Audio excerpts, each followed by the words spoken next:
Hey everybody, I'm Bridget Murphy, co-founder of Koru K9 Dog Training. Welcome to our very first AMA. With me today is my husband Ray and my two good friends Damian and Shane, who are our trainers in Seattle. And we are tackling your questions today on how to find a dog trainer. So first, I'd like to kick it over to Ray. Let's tell a little bit about each of ourselves briefly so you get to know us a little bit better and who we are at Koru K9. And then we're going to dive in and answer your questions on how to find a dog trainer. So, Ray. Yeah, Ray Murphy, I'm one of the co-founders also. My wife and I started this well over 10 years ago, and we've helped thousands and thousands of dogs and owners achieve a better life. I'm excited to have this conversation with these experienced trainers. They've seen a lot and done a lot, and they've been with us for quite a while, so they're a wealth of knowledge. So I'd love to guys hear what you guys have to say, and if you have other questions after this, please put it in the comments. Awesome. Shane. Yeah.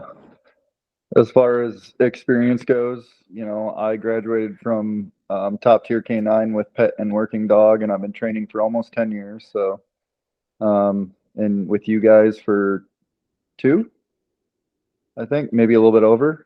So everything's been going good.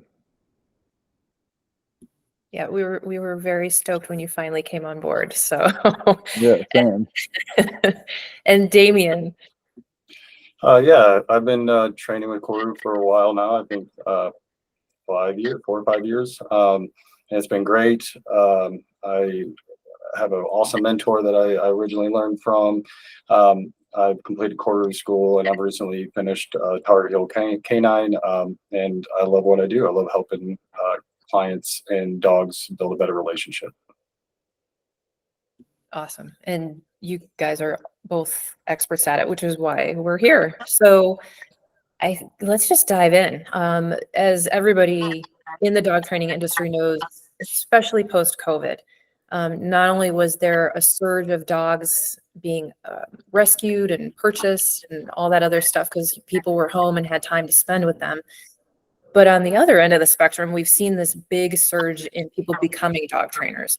So we thought this would be a really good way to kick off the series, is helping people navigate this very crowded industry and finding a good dog trainer for them. So one of the topics that I think I'd love to start with, this is, I think a lot of dog trainers have very strong opinions about this, and I certainly do. It's kind of a weird place to start, but demo dogs. I would love to get everybody's opinion on what you feel about how important is it for a dog trainer to have a demo dog and use that dog to sell dog training to their clients. I'll jump right in. So I think it's super important. It's not necessarily about having a dog with amazing obedience or super flashy or anything like that, but I think it kind of shows that, well, a couple of reasons. Number one, it shows that, it shows that you're able to train a dog, right? Number one. But number two, it's almost impossible to work with a dog that has certain issues without having a stable dog that you can use. When we talk about working on like counter conditioning or working with a dog who has triggers, you need to control the environment. And so just taking a dog like that out and hoping that you don't run into another dog that's going to cause too much issues is really tough. So I think a demo dog not only kind of shows, hey, look, I don't just talk the talk, but I walk the walk. Here's the dog I have and how I train. It kind of, it's proof in the pudding. But it also is a way I use my dogs all the time to help with my training. So it's really going to help with those dogs that have issues with other dogs, because you can control the environment more so with your own dogs. So like I said, it's not about having this dog that's like amazing. Like, in fact, sometimes I can make the clients feel bad if your dog's, if you're like, look what my dog can do. It's not about that. It's just about having ability to work around a dog that you know and that you can trust, as well as kind of saying, hey, look, I follow my own advice, and here are the results you can have. Yeah, you've hit some really good points. Shane, what do you think about demo dogs? Do you agree with me? Do you have different opinions? Yeah, I think when it comes to just overall obedience as a trainer, I think it's a great tool to have. It's a great resource to use, especially like Damian said, when you are working with other clients' dogs, because you can show them an end product of something if you work towards it. And I think that's super important, because I'll use my dogs all the time And my, coming from a working dog background, just like Damian, all of our dogs tend to have behavioral problems. So it's good to show them what a neutral dog could look like when it comes to having a dog with behavioral problems, and masking that and the outcome of being able to follow through with a dog that has reactivity, and showing them what that looks like as an end product, I think is super important. But also with obedience too, just being able to show them like, hey, this is where you're starting, and this could be the end product for you as far as the obedience goes, if you follow these steps and kind of follow through with what we're trying to get you to do. Those are, agreed. Ray, what do you think about demo dogs? I mean, I echo everything they just said, but I'm not gonna. A lot of times they're misused. I think a lot of people will come out there with a super high drive working dog, and that doesn't really translate to, somebody Shih Tzu who doesn't like to get off the couch, which become equally challenging when you need to figure out what motivates that dog, and how to teach them how to do different things. So, in the right context, demo dogs are excellent, and of course, for assisting in training, it's an invaluable tool because you know what your dog will do and is capable of. So that's kind of where I come from with demo dogs. Yeah, I agree. Actually, Damian, you hit on something, and Shane, you did as well. You both brought up really good points. And what Ray said too, the reason I don't like demo dogs is exactly what Ray said. I don't like it when people are, it's working dogs, and that's not a realistic expectation for a client. What I do like about it is what Damian said. We can show them what neutrality looks like. Not necessarily this, flashy stuff, but hey, and like what Shane said, if you put in the work, this could be where you could get your dog. So I think ultimately, for the takeaway for a dog owner or a potential client is demo dogs are important, but also make sure that your trainer is setting appropriate expectations. That your demo dog might not be doing focus healing down the street and that kind of stuff. So make sure that your trainer talks to you about realistic expectations for your dog. So on that note, Ray, I think that was one of the things that you wanted to talk about was expectations. What should clients ask trainers when they call them up and say, what are expectations for this training program for my dog? That was for you, Ray. That was your note. Okay. Actually, what I was trying to get is, how do you guys handle setting up a training plan for a specific dog and setting expectations for the owner as to what their role is going to be in the training process and what they expect when the dogs come home from like a board and train, for example. I'll start with you, Damian. Yeah, so it's super important to lay out expectations. First, I always let them kind of tell me what's going on, and then I always ask about their goals, because then you can kind of judge whether those are realistic expectations, realistic goals rather. So I let them kind of feed me that information. I write it all down, and once they kind of tell me what their goals are, and I kind of figure out what the dog's all about, that's when I'll go into kind of what they need to expect. First of all, the first thing is how much work it is, right? Dogs aren't robots. It doesn't matter if you're doing in-home or board and trains. There's so much work on the client's end, and that we're here to support them, and we're going to take care of making sure they have all the information and tools and knowledge. But that's the first expectation that I lay out to every client is, hey, this is a lot of work. If you want to see big changes, you got to make big changes. And as a leader, we take responsibility. So it's not just, hey, I'm going to do 10 minutes of obedience a day and my dog's going to change his behavior. So being very upfront with that. I also be wary of any trainer who guarantees too much. So when you get those expectations, I guarantee your dog won't react. I guarantee that your dog will have perfect obedience. I think that can kind of be a red flag. So I never guarantee dog's behavior is going to 100% change. I do tell them that we are going to give you a system. We're going to be able to communicate with our dogs, and then we're going to use that system to work on their problems. And if you follow through with what I'm suggesting, structure, leadership, training, mental stimulation, then you're going to see improvement. I also think laying out the expectation that every dog's different and there's a genetic ceiling that certain dogs will hit. Some dogs you may completely extinguish a behavior, an unwanted behavior, and other dogs, you can only get to a certain point, and the rest is management. So Being really upfront with that is super important. Going through, if you're doing a board and train or even in home, explaining exactly how that's going to look before you even start is really important as well. Making sure they understand that dogs don't generalize behaviors very well, and that they're going to have to take a lot of that responsibility on is super important. And just being honest with them about the dog that's in front of them. I think being positive, and if you're confident, if the trainer is confident in their skills, then they're going to be positive that they can get results, but not sugarcoating things, and certainly not over guaranteeing. That's a big red flag. I think if you're going to ask a trainer something, is that, we guarantee off leash by X amount of weeks or whatever it is, that just tells me that they're going to rush and they're going to do things like that. So and making sure that it's spelled out, their training plan is spelled out for them, written down for them, what that's going to look like. And then getting a confirmation that they're willing to do that is super important as well. So if your trainer is really honest with you, or the prospective trainer, then I think, even if it's information maybe that's tough to hear, that's a good sign. Yeah, I agree a lot with everything Damian just said. I think it's really good to ask a lot of questions. I think it's very important. Most people downplay, especially when it comes to behavior modifications, they downplay what is actually going on with their dogs. And they're like, my dog, bites at the leash, and then it's got like some serious aggression issues coming up the leash, going for your feet, going for your hands. So I think it's really important to dive into questions to really answer those for yourself. And then for owners to see kind of how they answer that. But Damian's right on with that. I never set expectations as I'm going to fix anything.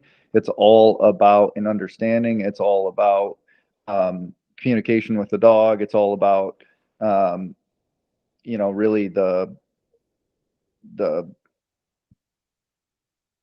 expectation of what I'm setting for them. These dogs are all so different, and I am a trainer that comes out with a lot of extensions, because you put a lot of pressure on dogs when it comes to behavior modifications, especially with a lot of reactive behavior.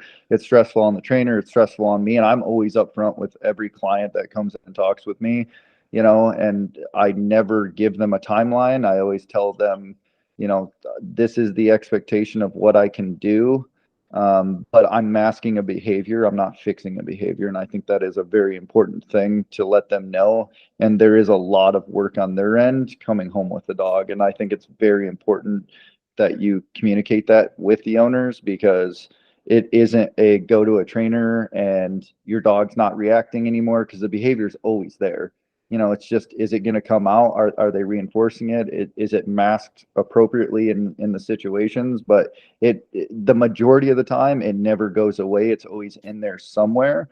And I think that's really important to share with them, as far as like the owners, for realistic expectations when it comes to owning a dog with behavior problems. So, just asking a lot of questions is super important. To like, and for owners, being honest about what's actually going on to the dog with their dog, because I think that's super important for a trainer to know if, one, they can even handle dogs like that, because I've seen time and time again where a dog will go to a trainer and they're downplaying and saying, again, it's just like, oh, it just bites at the leash when we go on a walk, and it's seriously reacting, and they're just downplaying it, and they're with the wrong trainer, because some trainers and a lot of trainers don't work on behavior modifications, and it is a true skill to work on that. And you need to know thresholds very well, and you need to be able to read a dog very well and know what they can and can't take. And you have to be able to get into it with the dog, and to get them to understand. And have you guys seen other trainers and companies try to use that one size fits all approach? Yeah. And if so, I mean, what does that look like to a potential? Let's just say you're a new dog owner and you're shopping around, and I guess what are the red flags that are going to come up for you guys when that would indicate that they would use some type of methodology like that?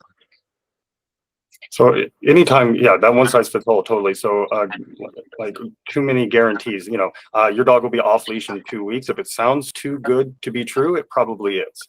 So, you know, or that, you know, this has worked for, you know, this exact plan has worked. You know, if a trainer's trying to tell you the training plan before they even know what dog they're going to be training, that's another red flag, right? Like, again, it's clear that they have a very specific method or very specific way of doing things and probably aren't great at going outside that. So definitely one size fits all mentality, if that's what it sounds like, it's probably not a good fit, because dogs are not, they're all different. Yes, we, you know, train a lot of the, you know, we use the same, like mentality towards dogs, but the method at which we execute it is different for every dog. So that's a big one for me, the red flags there. If there's like a dominance or an alpha mentality, if they're saying, oh, we're gonna, you know, you're going to be pack, you know, you're going to be the pack alpha, that word alone is a big red flag. You know, there's a difference between an alpha and a leader.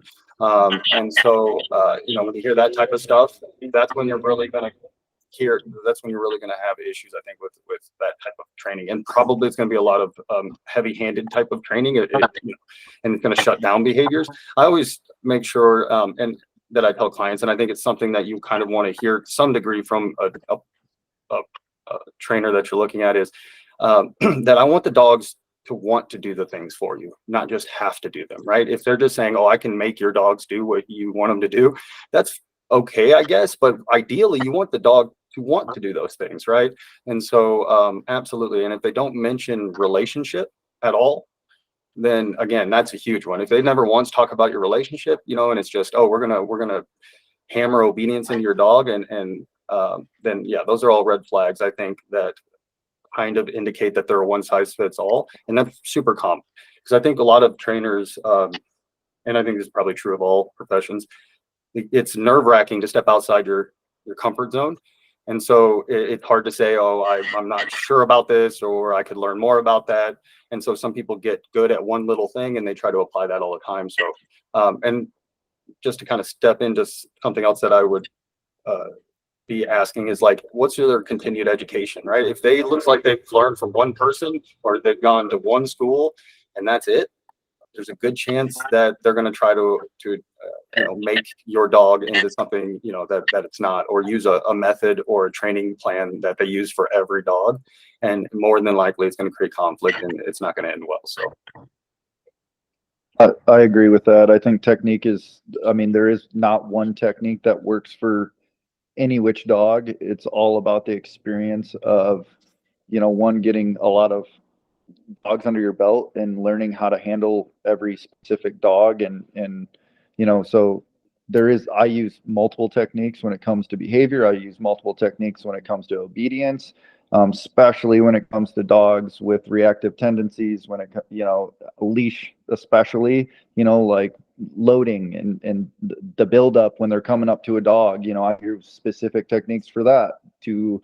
And that could be different from a dog that's just pretty docile and just is looking for obedience. And I might use a different technique just for a dog that has some serious behavior problems and we have to get them on the right track. But yeah, relationship is super important. But more importantly too, the dog needs to make a decision on its own. We can guide them, we can lure them, we can do all the things.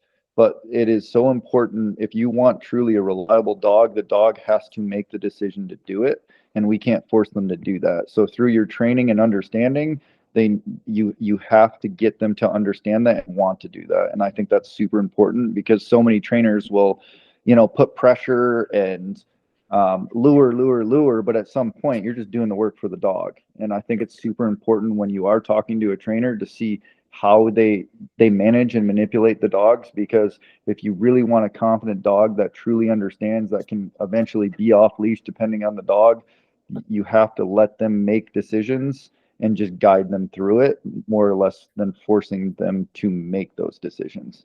So there is a whole process behind that. But again, this all falls under the idea of, like, really get to know your clients and understand, again, the goals were a super important thing, Damian said, but setting expectations and really getting to the bottom of it. But I think too, when it comes to looking for a trainer, you know, at the end of the day, for most dog trainers, training the dogs is a pretty easy part for us at this point in our lives. We've seen enough dogs, we've trained enough dogs, but coming from the other perspective of being an owner of a dog looking for a trainer, how do you feel when they're communicating to you, when they're talking to you? Are they breaking things down? Are they taking the time to really explain and really calling you out for something that you're doing wrong, instead of just walking through it and being like, yeah, that was okay?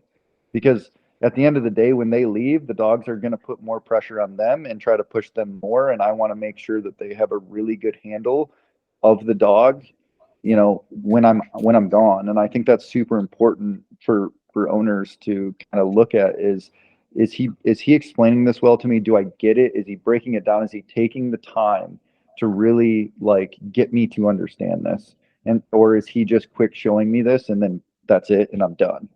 Yeah, that is actually, it's funny you brought that up. That was one of the things I had on my notepad, is really looking for a trainer that partners with you, that empathizes with you, that tries to, you know, even though we have experience with these dogs, putting themselves in your shoes as the client and trying to meet you at your level. Like you said, not just, you know, the dog did a 2-week board and train. Here you go. Good luck. Yeah. You know, it's you want to, as a client, you need to make sure that the training organization you choose is really willing to partner with you throughout your training journey and educate you as the owner, because the dogs can behave for us all day long. What matters is that the dogs behave for you as an owner. Yeah. So, And I've had it where we have our standards when it comes to lessons and all that stuff, but I've had it where some clients really struggle. So I break it up into short sessions with them, 3 days in a row, just for them to really get it, because they have a dog that's just a real behavioral problem, or their handling skills weren't as good. So I really try to put it out there to like benefit them and give them the best chance they have to have the end product they're looking for. So to dovetail off that, I mean, are rescue organizations and vets a good source for training advice? And why not? If so, why not? Why or why not? we're all laughing because Yeah. let me disclaimer before we dive in for the people that are watching. There's a lot of information out in the internet, and I think your reaction would be to go to your vet or the rescue where you got your dog from and be like, what the heck is this dog doing? How am I going to deal with this? Unfortunately, I'll let Damian or Shane chime in on this. It might not be what you think. So, Damian, what do you think about that? Yeah, I mean, I think most of the time it comes from a place of like wanting to help. But it's just like I wouldn't go to a medical doctor if I needed therapy, and I wouldn't go to a therapist for medical advice. There's a difference between a vet is trained to work on the dog's body and its physical health, and so it's just not the appropriate professional, And again, I think they come from a place of like caring. Obviously, they want the best for the dog, but oftentimes they just don't know. And rescues, again, rescuing a dog is great. There's nothing wrong with rescuing a dog. It's a good thing. However, there's baggage that often comes with that dog. And again, I think it comes from a good place most of the time, but a lot of these rescues, they have the agenda of getting the dog out the door, right? Their job is to place these dogs. So they may sugarcoat things. They may give poor advice and not knowing that's poor advice, or they may put on rules that you can't use certain types of training methods and things like that. All of that stuff, it just hinders the dog. So just like I wouldn't go to my medical doctor for any kind of therapy, I don't think going to your vet for medical, or I'm sorry, for training advice is good. I mean, I don't give medical advice. If it's beyond basic, what do you use for flea and tick or whatever, I always tell them, go see your vet, right? Because that's not what I'm trained in. So be wary of that. I mean, again, you can listen to them. If you trust your vet, you can listen to what they have to say, but don't take it, as truth or as the right thing, because again, they're just not trained for that. So I agree. I think they're in the right place when it comes to those things. But I don't think they have the knowledge or the experience. We've trained so many dogs, and we've been through the process and really understand dog behavior.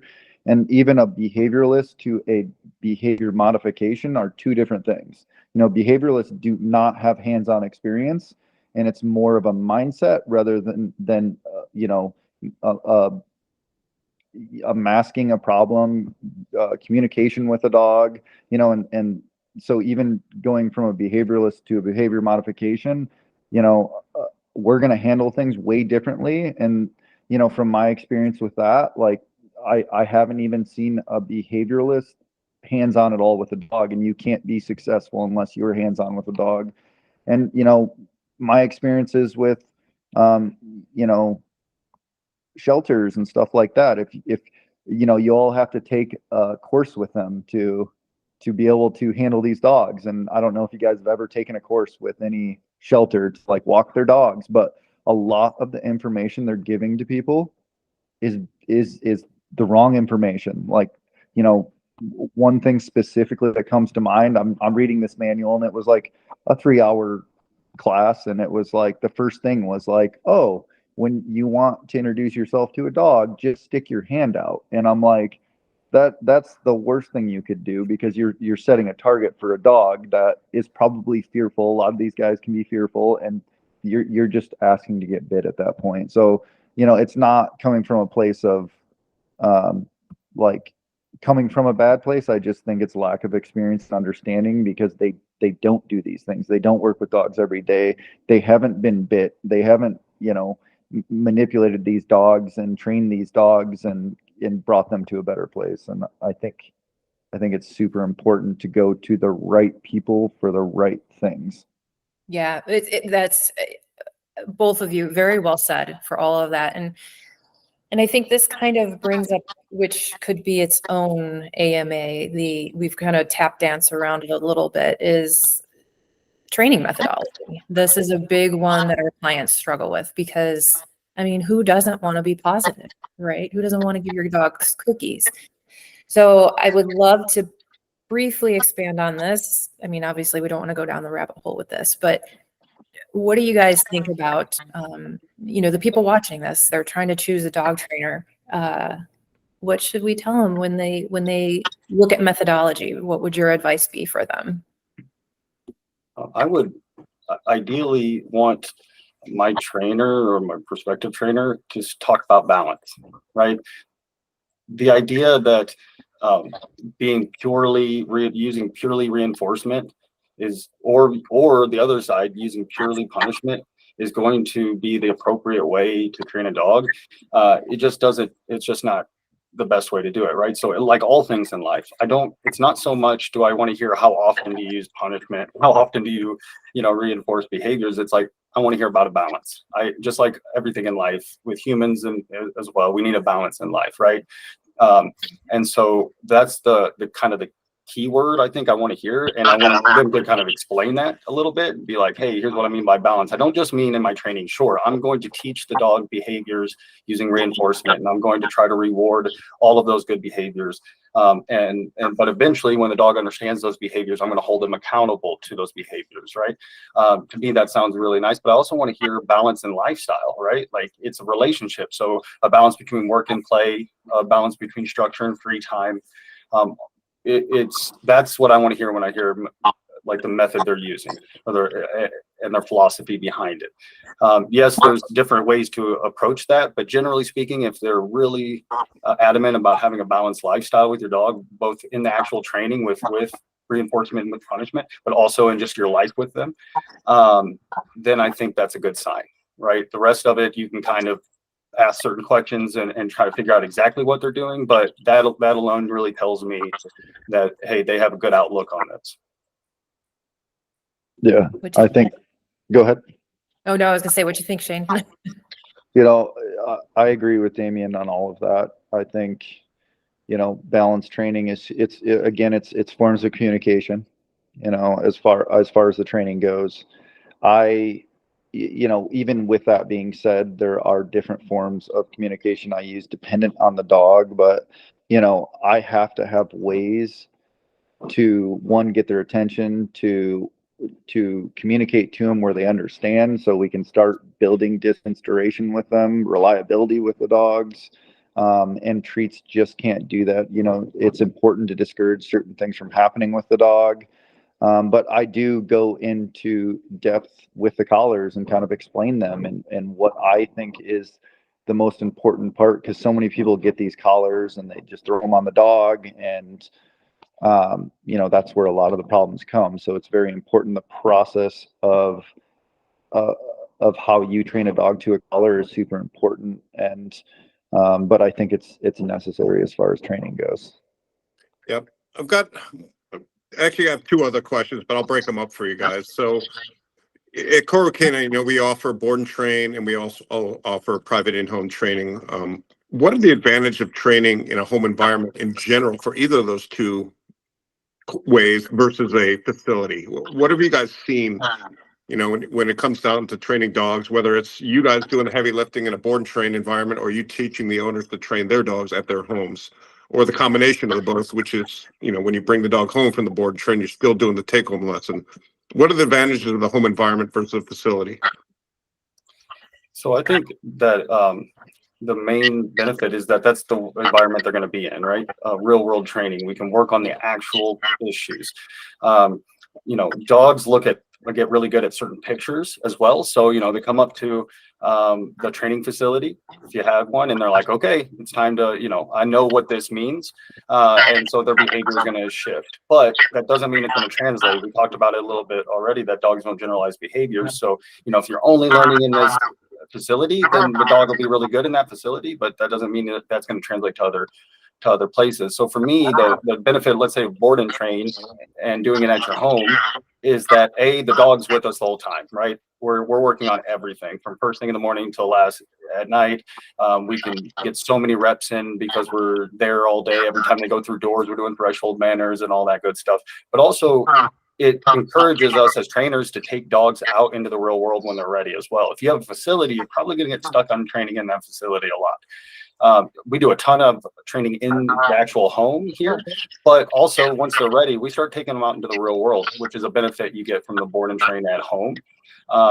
And so I think that's really important. And then, of course, bringing them home, being very clear. We talked about expectations a little bit, being very clear, like, hey, your dogs have all these skills and all this knowledge and all this these new abilities, but we have to show them that the rules apply at home as well. So that's why it's so important. Again, if your trainer says, hey, you're going to do all your lessons at my facility, that's tough, right? You're not going to see the real behavior. The dog doesn't get experience. The trainer doesn't get to show you how to handle your dog in the real world. I like to ask my clients, especially on like the follow-up lesson of a board and train, hey, let's go through your day. Like not just a theory of what the dog's issues may be, but what does he actually do when somebody shows up, right? What does it look like when a dog walks by? We can replicate all of that and work them through it. So I think the benefit of the board and train is that we get to work on all those issues in a real home environment. But in-homes are great too. People love that we go to their house because that's where all the issues are. That's where all the problems are, right? The dog feels comfortable there. The dog's behaviors are they're really shine through there. So I think that's really important. Granted, when I'm doing in-homes, we also still go on adventures, and we'll meet at parks, we'll meet at places, but we can meet at the actual spots. Let's say a dog is capable of being a brewery dog and going with their owner to the local brewery. Let's go to that brewery that you want to go to. Let's legitimately go to the place you actually want to go. Or you have a local park, let's train there, because that's where you're going to run into the most issues. So I think that's the benefit of doing in-home or board and trains at your house instead of a facility. It's a trap sometimes for certain trainers. You get stuck in that facility because it's easy, right? Convenient. But the dogs don't get the experience, and you don't get to generalize those behaviors as well. So I think those are the main benefits. Yeah. Shane, I'd love your perspective on this because you've done both now. So Yeah. I worked at a facility where, I wasn't as hands-on, and I just trained the dogs and everyone else did everything else. And I think there's some serious importance to, doing it, especially board and trains, because now for Koru, that's all I do is board and train. So it is so important, and the dogs get so more advanced so much faster because you're actually putting them in environments that are real world, that they're going to be at home. I bring the dogs in my house. I bring my dogs in the yard. I bring the dogs to, again, the breweries, to the coffee shop every morning. You give them so much real world experience. And just as Damian said, the big thing with working at a kennel is it was the same exposure every day, and the dog is environmentally just going to be great there. And you don't get to see their house, you don't get to see, their problems at their house. There's so many things that are lacking by just training at a facility that won't get you that well-rounded dog. And for a trainer too, like, you're not getting the tools and the experience that you need with that dog to get them on the right track. And a big thing for me in touching on this, and kind of what Damian said, at the end of the day, going home, we get to, again, see their house. We get to see the dog in the place that it's having the most behavior, and which makes it so much easier to come up with daily schedules for the dog and routine for the dog. But with that being said, I think one of the biggest things that trainers that I've seen do is, we have a lot of us come from, schools that are can be intense, or, we spend a lot of time in these serious training schools, and then we have these regiments for our own dogs that are typically, a lot of us are working dogs. Yeah. And it's so important to set realistic expectations for daily schedules and routine going home, because that is what makes or breaks a dog's longevity and training. Because I've seen too many times because we get a lot of dogs that have already been through training programs. People have already spent the money to get their dogs trained, and they didn't get the outcome they're looking for. And I think a lot of it reflects on the expectations coming home, and a lot of people are like, big time structure, like almost like it's a working dog, and it's unrealistic for people. And I think, seeing this more and more is like one of the more important things for me, and why this works so well is because I get to set realistic expectations, and we get to talk about it and set daily schedules and manipulate it as we go to make a schedule that works perfect for their way of life and how they live and what they can and can't do with their jobs. And I think if we, just being able to go to their house and do those things and see the environment and work them through that environment, and giving them those schedules, is only going to make it that much more successful leaving us, because obviously we like the business, but I like dogs that are trained, and you only get amazing progress after that. Yeah. Not an unrealistic expectation of like, well, crate, and then let your dog out, work them, crate, pet cot, crate, you know what I mean? And really diving into it with them, like, hey, what can you do long term? What is an expectation that, like, if you can't do this for 6 months, we're not doing this. So That is a really good point. So I think, just to kind of recap, like, if a client is calling a training company, ask them about their training programs. How we operate at Koru K9 is we offer private in a home. We have a board and train program in our trainers home, or we have our hybrid programs. All of them are designed to set clear expectations based on the dog. And like Shane, you were setting expectations based on the owner and their lifestyle. That is super important. Ask the trainers, how many dogs do they take? You guys as individual trainers, we're going to take 40 dogs. We limit it. So if you do go to a facility, how many dogs do they take? How many dogs are they training a day? Ask these questions. It's super important. Ask the owners or whomever you're speaking to on the phone, how will this translate into my daily life? That's really, really important. For us, what we do is, when we do client intake, we want to assess where the owner is at and say, okay, if you're too busy with your job, let's do a board and train program first, so your dog is up to speed, and then we'll teach you on the back end. That's where our hybrid programs are really good. So those are really important questions to ask. But sorry, Ray, you were raising your hand. So I've got one last question for you guys. And how important is it to have safety protocols, safety plans, and insurance? And how prevalent do you think this is out in the industry? Do you think most trainers have an extensive safety protocol thought through list and follow it through? And what have you guys seen? It's super important. I mean, without a doubt. So things happen. We got to be prepared for them. I think that really good trainers have like kind of a, I don't want to use the word anxiety, but an understanding that they're taking care of like loved ones, and so that you think about these things a lot and that you care about them. So making sure we have things like cameras and that we have doggy first aid kits and we know how to use them, and dogs are in being securely kept. And all of that stuff is so important. Do you have a way of moving all those dogs if you need to, right? Those type, accidents, things happen. And so do you have a relationship? Does the trainer have a relationship or at least understand where all the local vets and emergency vets are? All those things are super important. I feel like it's not necessarily, to some trainers, the most important thing. I have seen trainers or their kennels that make me nervous, right? And so you want to make sure that the trainer that you're interviewing can answer these questions, like how when my dog isn't training, where is he at, and what does that look like? Is your area secure? Do you have backups? I talk about when I'm doing place work with dogs, if I'm doing neutrality, I've got 2 layers of protection all the time. That's what you need, right? So whether that is a muzzle and a back tie or a double fenced or 2 doors, whatever it is, because given enough time, over enough period of time, something is going to slip, right? And so making sure we have backups, that they have a strong emphasis on the safety of the dog is really important. So yeah, I think there are great trainers out there who care about it, but I think that's something you certainly want to ask and have a clear answer on, like, what does it look like when my dog is there, and what kind of safety precautions do you have? And that the trainer seems to care and want to answer those questions. If they're standoffish about that stuff, then that's also a red flag, because I'm proud of the way we take care of dogs.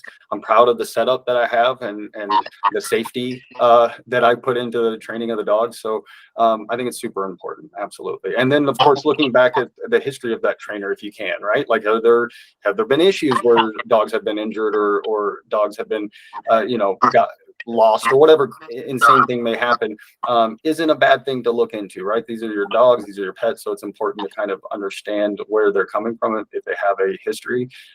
So just listen to the trainer and see how forthcoming they are with the training or with their safety, and making sure they have a plan. Yeah, I think we're really good at that. I haven't seen it anywhere else, to be completely honest, as far as like the safety protocols. And at the end of the day, Damian's right. It's just a matter of time.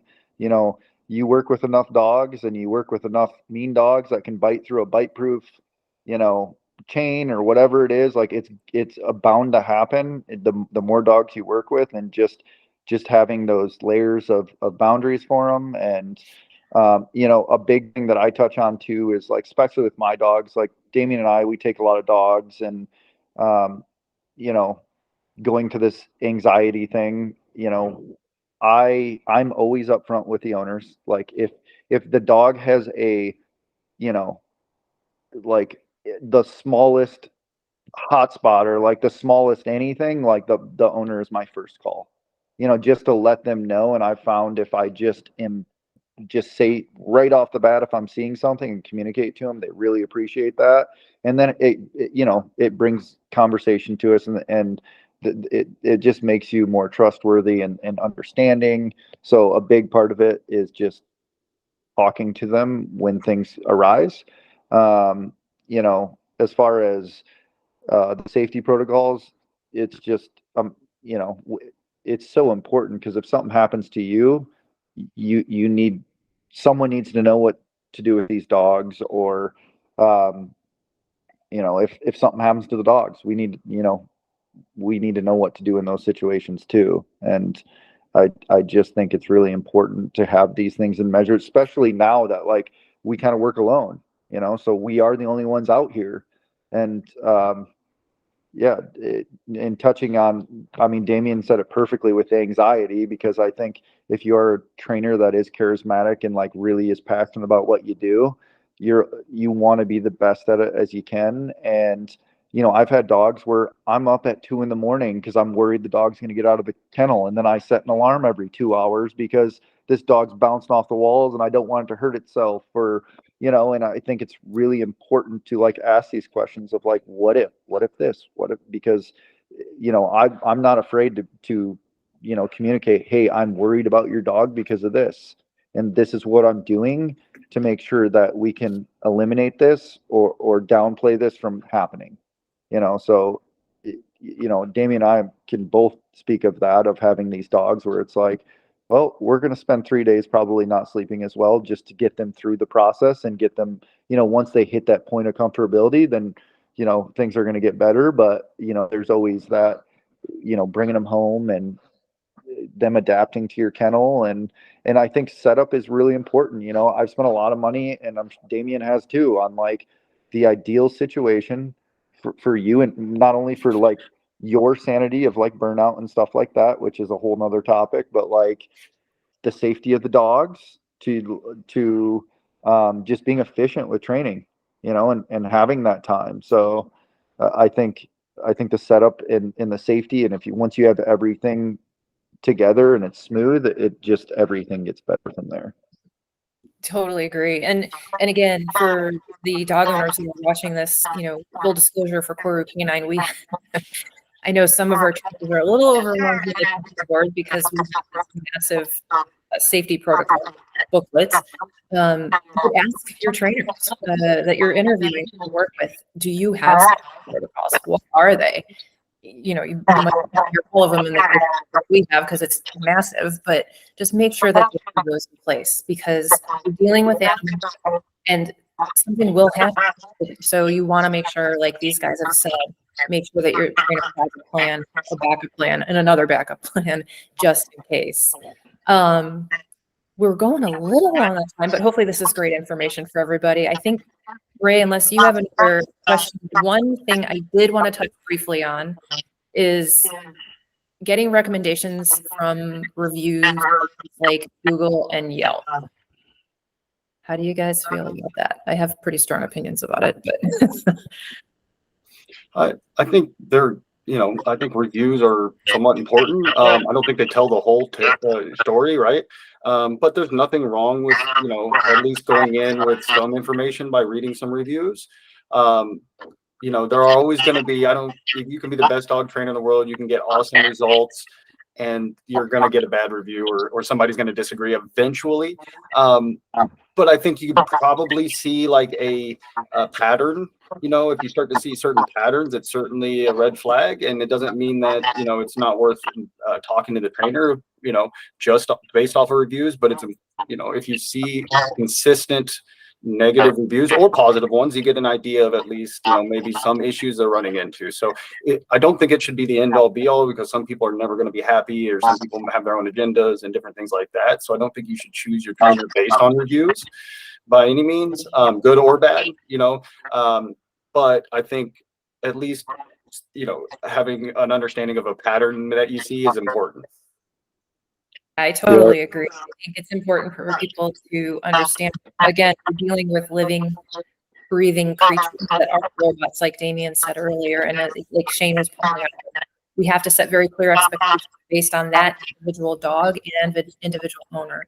There are so many different variables, and there are some times that people don't want to make changes, or they want to do something that makes the dog genetically be or do. And it's disappointing. That will come out in a review. So when you are reading through these reviews, just keep that in the back of your mind, and have an honest discussion with the people you're speaking to on the phone, or with business owner, or case like our office team. They should be fully prepared. So, you guys have anything else to add on that stuff? No, you guys hit it perfectly. What else do you guys think? Any other pieces of advice or wisdom that we can offer potential, dog owners, potential clients on what to do? I think one question that's a simple question, but can tell you a lot about a trainer, is why did you become a dog trainer? You know, hearing their reasoning, if they can answer that easily and concisely, and it comes from a place, like a good place. Because dog training, especially if you're doing boarding trains, can be very stressful. It can, there's a lot of pressure and stuff. So you have to love it. You have to want to help people. You want to hear that they love, repairing or helping owners and their dogs' relationships and changing dogs' lives. Asking why is important in a lot of different things. But a simple question is why did you become a dog trainer? And another question would be, who are your mentors? Is there people that who do you follow? Who do you gel with when it comes to training method? Because that's an easy way too, because that'll tell you a lot about how they think. And if they can't answer, if they don't have a mentor, if they don't have or somebody they look up to in the field, that's a red flag too, right? Because that just makes me think they know everything. So those are two fairly simple, and maybe it doesn't seem like a big deal to ask these questions, but I think you get a lot of information about who's in front of you by asking those two questions. Yeah, what do you think, Shane? Any tips or tricks for dog owners out there? Yeah, I mean, I'm touching on kind of Damian. I think that is important as far as all of that goes. I think, mentor, it just shows that you're continuing training, and because I think we've all learned, we've all been to seminars where we've learned things from people we may not even mesh with, and then we got some good information there. But I think that's very important when it comes to understanding a trainer. Are they willing to constantly learn and from other people? Because they're, ego is a big thing in dog training, and we've all been around it, and I think it is important to kind of have that and know that and ask these questions, because I think it is super important. Yeah, and it's actually a really good way to wrap up this call, because the why for Koru K9, we started this company because of our dog. We have been in our clients' shoes. I remember my dog trying to lunge and she was fear aggressive and all of these things. We worked with trainers that did a lot of the wrong stuff, and that is how we learned the right way and went to schools and all that. So Koru was literally founded because of our dog Luna. That is our why. Koru means new beginnings. It's a Maori symbol, new beginnings and growth. And so we wanted to give that back to people. Luna changed our lives, and we want to help other people change their lives. So hopefully other trainers out there have similar stories. And hopefully this talk helped you guys find a dog trainer, or at least opened up your mind to maybe some things you thought about when looking for a dog trainer, maybe different methodologies and whatnot. At the end of the day, we are here for you as dog owners. Even if you aren't in an area that Koru K9 operates in, or not sure if you want to work with us, reach out to us. We're going to post this on YouTube and Facebook, Instagram. We're going to start TikTok. Post in comments. We're happy to message and help you guys out. So